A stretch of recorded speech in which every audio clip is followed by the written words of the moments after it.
Okay, we'll start with this. McCaskill versus Habazin, Unified Welterweight Championship set for April 20th in Zagreb, Croatia. That's Ivana Habazin's neck of the woods. If you're wondering how we got here, Ivana Habazin landed a home game in a bid to become a two-time champion and create history in a process. A location has been secured for Habazin's challenge of Jessica McCaskill's lineal WBC and WBA welterweight championship class. The WBC ordered the mandatory title fight, which will take place April 20th at KC Drazen Petrovic, named after the late great NBA star in Zagreb, Croatia. It's official. I will be fighting Jessica McCaskill on April 20th in Croatia for the Unified Female Welterweight Championship, Habazin stated on Monday.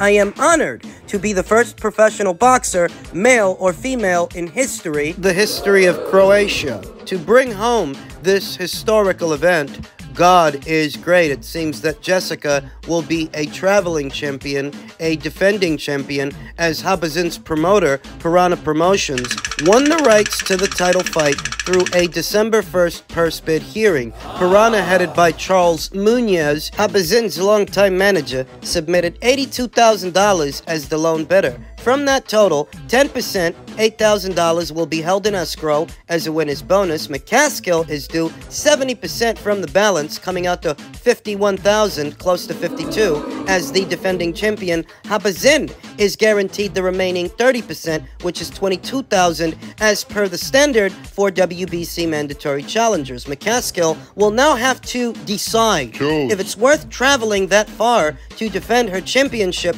for a modest five-figure payday. It's really not a lot of money. On that predication, would Jessica McCaskill surrender the two alphabet titles she still holds, or would she travel to defend them? After Jessica's last fight, the Sandy Ryan fight, they wanted to do a rematch, but the WBC, they got in the way. They told Jessica she's not at liberty to fight someone else, not even Sandy Ryan, in a rematch. She's got a mandatory challenger in the queue, and before she can do anything else, she has to satisfy her. She has to fight Ivana. If Jessica can win this fight and make it past Ivana, there are other money fights out there for her. There's the winner of Jonas versus Mayer for the IBF title. There's a rematch with Sandy, potential rematch. If she can make it past Ivana, if she can beat Ivana. What's interesting is that Piranha Promotions, who promotes Ivana Habazin, they were the lone bidder. No one else, not Matchroom, not anybody else, placed the bid to win the rights for this fight. And it's interesting because I thought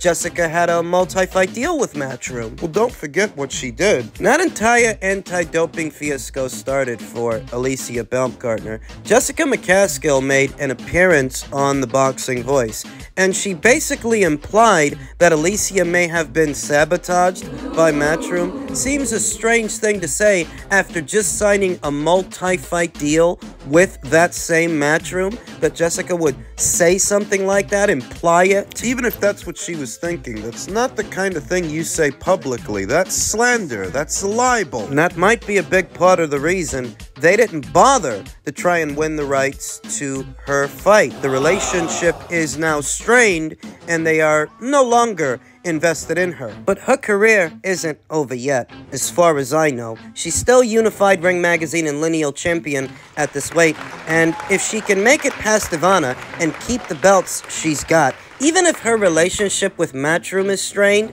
that shouldn't stop her from doing business with Boxer. That shouldn't stop her from pursuing the winner of Jonas versus Mayer. You're asking yourself, why should Jessica McCaskill get out of bed for $50,000? Why should she get out of bed for an Ivana Habazin fight? Well, it's because of what might come after that. If Jessica's on her P's and Q's, if she can stay in character, then she can win this fight. But I wonder how inspired she's going to be for just a little over $50,000. Does she get out of bed for that kind of money? I'm sure she's made much better money on the Matchroom side of things. Yeah. I'm sure that she likely made better money fighting Breakers, fighting Cameron, fighting Ryan. You're fighting in Ivana Habazin's neck of the woods. I'm sure that Ivana is going to be inspired because she's got home field advantage, because it's her chance to become a two-time welterweight champion. For those not aware, she used to be IBF champion many, many years ago. Many years later, she aspires to become a champion again.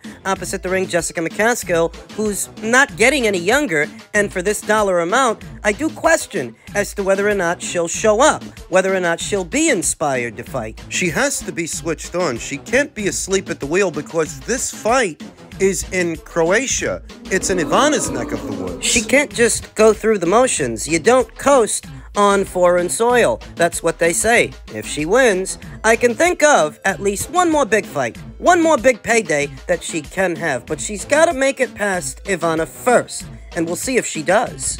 And middleweight news, Andre Rozier wants Demetrius Andrade to not only move down in weight, move back to middleweight, but take on Carlos Adames, the reigning WBC interim champion who is languished, waiting for his shot at the full WBC title, the title that Jermall Charlo still holds. Andre Rozier, a renowned trainer who's been in the corner of Andre since the beginning, doesn't want to see his talented fighter enter the ring against another super middleweight. Instead, he instructed his man to move back down to 160. For supporters of Andre, trepidation is beginning to set in. The former Olympian hasn't officially fought in the middleweight division since late 2021, over 2 years ago, and seemed to enjoy the reprieve that 8 extra pounds provided him. Still, for those who are skeptical of Andrade's middleweight effectiveness, Rozier recently placed their minds at ease. Not at all, Rozier told BoxingScene.com when asked if getting down in weight will be an issue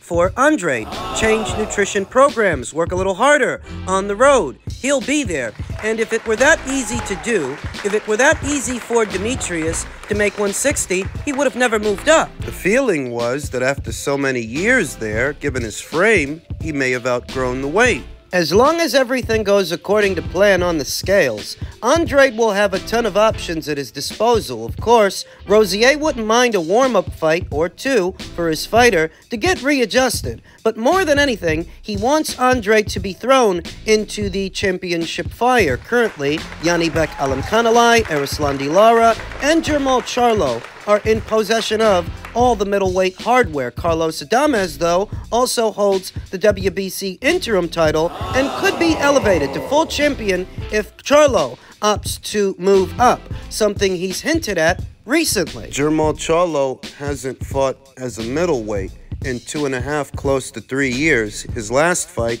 it was above the middleweight limit, and I don't think he's going back down. Erislandy Lara, the WBA middleweight champion, is waiting on a rescheduled fight with Danny Garcia that's being fought at a catchweight, and until we get an ETA on that, he's unavailable. And whoever wins that fight, afterwards, they're supposed to fight Michael Zarafa, the mandatory challenger to the WBA title, the guy who stepped aside in order to allow Danny to get his crack at the apple. Carlos Adames, by and large, is the more likely option. The 29-year-old Dominican is on a Fight 5 winning streak since his unexpected loss at the hands of Patrick Teixeira in 2019. That was on the top-ranked side of things. All in all, the interim title holder is a fighter who impresses Rozier, from his tenacity to his propensity for soaking his gloves in the blood of his opponents. He's essentially the full package. However, in a matchup against Andrade, Rozier is convinced that the former two-division champion would take him down with ease. He's strong, he's tough, he's resilient, but I think that Boo Boo is too articulate in the ring to be caused problems by somebody like Adames. Well, you don't jump in with somebody like Yanibek Alimkhanalai straight away. You want to build yourself back up. Demetrius is coming off a loss, after all, a demoralizing loss. You don't go from fighting a bruiser, a banger, at 168, getting your ass kicked to fight another bruiser, another banger, at 160, which you haven't made in a long time. So no, you want to build yourself back up. But Carlos Adames, he can punch a bit too. And I'd wager Carlos Adames is making 160 these days easier than Demetrius Andrade would. When's the last time he fought at that weight? The rationale, the rhyme and the reason they'd even look in Carlos Adames' direction is because Carlos is WBC interim champion. if you fight him and you beat him and you take that interim status from him, that either lines you up for a Charlo fight, or if a Charlo fight doesn't happen, you get elevated to full WBC champion. The scalp of Carlos Adames is a credible scalp and a respectable scalp if Demetrius Andrade can beat him. And if he does beat him, say the WBC elevates him to full WBC champion.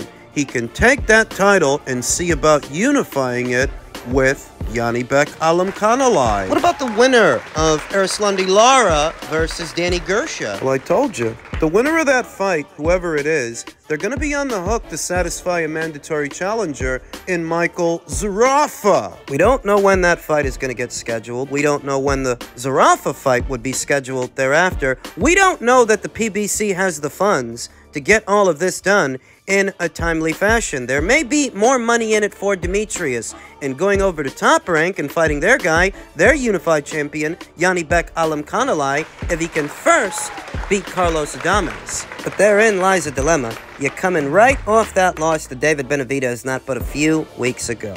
And you're talking about fighting Carlos. Well, okay, when do you fight Carlos? When does that happen? How long would it take the PBC to put that together? Because you'd still be relying on them to make it happen. So many Haymanites are celebrating Al Heyman jumping into bed with Amazon Prime, not realizing he's operating with a lot less resources now than he used to. You ain't got Fox and Showtime giving you a budget to do fights anymore. The rumor is this Amazon deal, it's just a distribution deal. They're not giving him any money. So how does he make all of this happen? And is making fights for Demetrius Andrade really a priority for Al and the PBC at this point in the juncture? A southpaw in his mid-30s who's never been all that popular coming off a loss. Is that a big part of the PBC's bottom line these days? For what it's worth, I hope he can get the Adames fight. I wouldn't mind watching that. And if he wins, that certainly makes things interesting at 160 pounds, which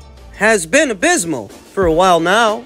Men's heavyweight news. Eddie Hearn has revealed that Anthony Joshua's next fight is being planned for March in Saudi and named 3 potential opponents: Philippe Hrgovic, Zhilei Chang, and Francois Ngannou. I like the Chang fight the most. Even if the incentive for fighting Chang is about the same as the incentive for fighting Philippe, the difference is that in the eyes of a lot of people, Chang beat Philippe Hrgovic. By all accounts, Chang should have got the nod, Chang should have got the decision, but he didn't. And Chang looked a lot more impressive in his last 2 starts, his last 2 fights with Joe Joyce than Philippe has ever looked. I like the Chang fight the most. If you fight Chang, that lines you up for the WBO. If you fight Philippe, that lines you up for the IBF. So as stated, the incentive to fight either one of those 2 guys is about the same. And in truth, I'm okay with either fight. Joshua versus Hrgovic, Joshua versus Chang. Those 2 guys' profiles, they are about the same. Not been impressed with Philippe Hrgovic. He's a slow, cumbersome heavyweight who seems to get by rabbit punching his opponents and stunning them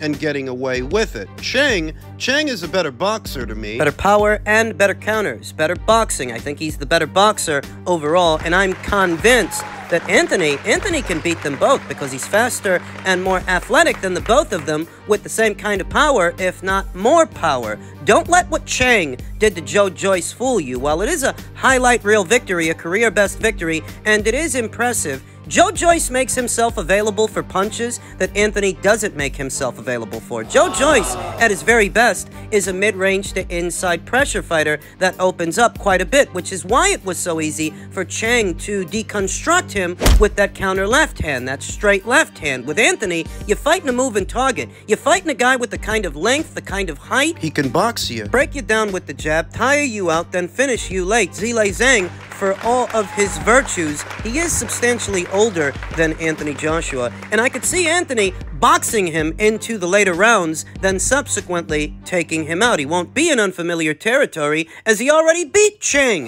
in the amateurs, and because he's coming off a win over a southpaw, like Chang is a southpaw, now might actually be an ideal time to take out Chang. A credible victory that you can't talk down. What about Ngannou? The virtue of fighting Francis Ngannou is that in the eyes of many, he beat Tyson Fury. Tyson Fury, who at least in some circles, not mine, but in others, was considered the #1 heavyweight in the world. Thus, the virtue of fighting Francis is you get to right the wrongs. You get to undo the damage that Tyson Fury did to the sport's reputation. If you're intended to be the #1 heavyweight in the world, you're not just intended to beat Francis Ngannou, you are intended to outclass him, because he never had a professional boxing match before, and that's not what happened. Not only did Tyson Fury get knocked down, in the eyes of some, he lost that fight, and Francis Ngannou should have got the decision. If Anthony goes in there and does a demolition job on this guy, and I think he can. I told you, I've never been a big believer in Tyson Fury having all this power. All of a sudden, he's a power puncher, he's a power guy, based on what he did to a one-trick pony in Wilder.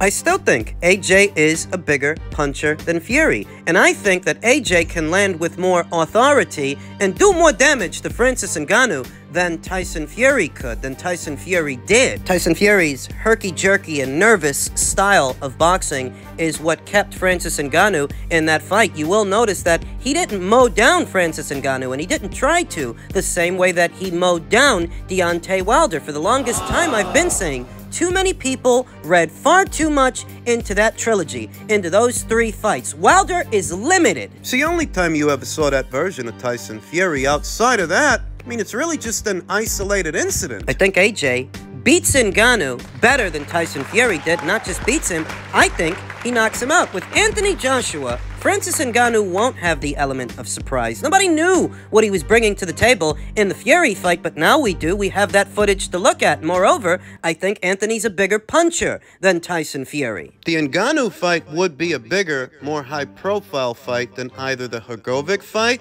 or the Zhang fight. For Francis Ngannou, who would be facing a bigger puncher than he just faced in Tyson Fury, the incentive is obvious. Yes, you probably stand more of a chance to get knocked out by Anthony than you did by Fury, but you're gonna make a lot of money. A lot of fucking money. And remember that the Fury fight, that bombed at the box office. Globally, all it did was about 400,000 buys. It would do a lot more than that if he fought Anthony. Another chance for Anthony Joshua to upstage that fat bag of milk, otherwise known as the Gypsy King. He already upstaged him, stopping Otto Wallin, forcing him to quit on his stool. If he stops Francis Ngannou, maybe you need to reevaluate who the #1 and #2 heavyweights really are in this era. More so if Usyk beats him. I mean, if Usyk beats Fury and AJ knocks out Ngannou, what does that tell you? They're #1 and #2. If that's what happens, that's what that means, what it would mean if it happened that way. So, we'll see what happens.